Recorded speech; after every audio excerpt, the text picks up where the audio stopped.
আসসালামু আলাইকুম। তো আজকে ইম্পোর্টেন্ট একটা বিষয় নিয়ে কথা বলবো। সেটা হচ্ছে আচ্ছা আপনারা তো অনেকেই বলেন যে ফরেক্স ট্রেডিংয়ে 95% 90% মানুষই লস করে।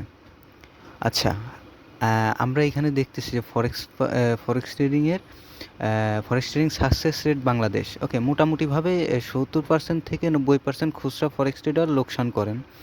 যার অর্থ বিশ্বব্যাপী সামগ্রিক সাফল্যের হার মাত্র 10% থেকে 25% এবং 5% এরকম লোক ধারাবাহিকভাবে দীর্ঘমেয়াদী মুনাফা অর্জন করে বা সফল তারা এই যে 10 থেকে 10, 25, এর আমরা 5%ই ধরলাম এরা লোক ধারাবাহিকভাবে মানে সফল ট্রেডার। আচ্ছা তারা কেন বেশিরভাগ ট্রেডার ব্যর্থ হন? তারা কারণ তো থাকবে তারা ব্যর্থ হওয়ার কারণ। তারা এখানে আসলেই বাই সেল করা যায়। আমি ব্রোকারে ঢুকলাম, বাই করলাম, সেল করলাম মানে কোনো স্ট্র্যাটেজি নাই। ধরেন আমি আমি এখান থেকেই বাই করব। ৭৬,০০০ থেকে আমি বাই করব। ওকে? আমি যদি এইখান থেকে মনে করি না মার্কেট আপে যাবে, এখান থেকে লিকুইডিটি নেছে এই সেই, এটাও একটা ডিমান্ড জোন, এখান থেকে বস করছে, এখান থেকে একটা ডিমান্ড জোন আছে, এখান থেকে বাই করি। না, এটা তো ভ্যালিড জোন না। আমি এখান থেকে কেন বাই করব? আচ্ছা, অতিরিক্ত লিভারেজ, হুম?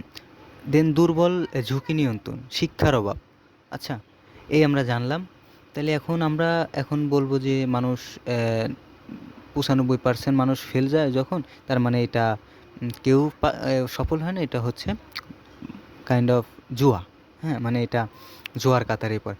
আচ্ছা আমরা তাহলে এখন এই যে এইটা দেখি, বিসিএস সাকসেস রেট বাংলাদেশ। আপনি কি জানেন বাংলাদেশে বিসিএস ক্যাডার কত পার্সেন্ট মানুষ হয় যারা এটার জন্য প্রস্তুতি নেয়? তারা আদৌ কত পার্সেন্ট মানুষ সফল হয়?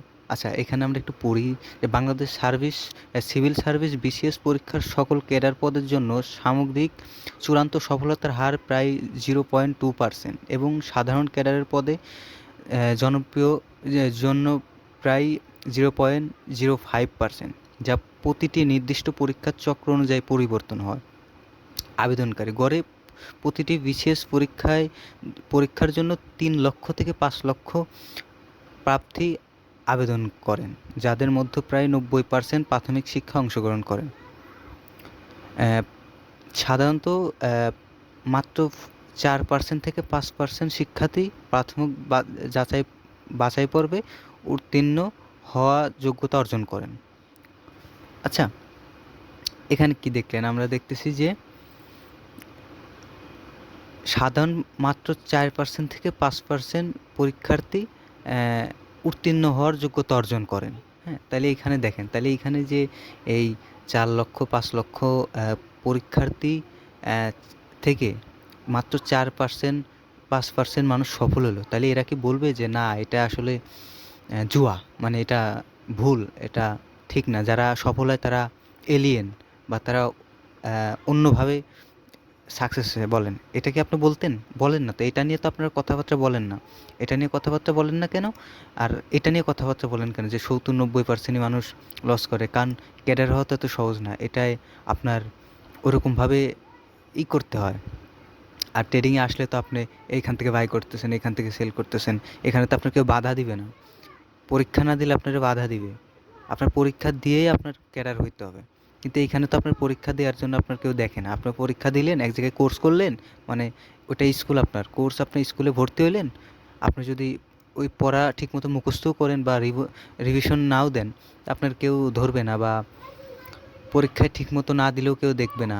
কিছু না করলেও কেউ দেখবে না। আপনি ফাঁকিবাজি করতেছেন না কি করতেছেন এটা কিন্তু কেউ দেখবে না। তো এইজন্য এখানে এত পার্সেন্ট মানুষ ব্যর্থ হয়। তাহলে এইবার বুঝতে পারছেন যে বিশেষ করে সব ক্ষেত্রেই আপনার, আর এইখানে আপনার মাইন্ড কিন্তু আপনি নিজে খেলতে পারতেছেন।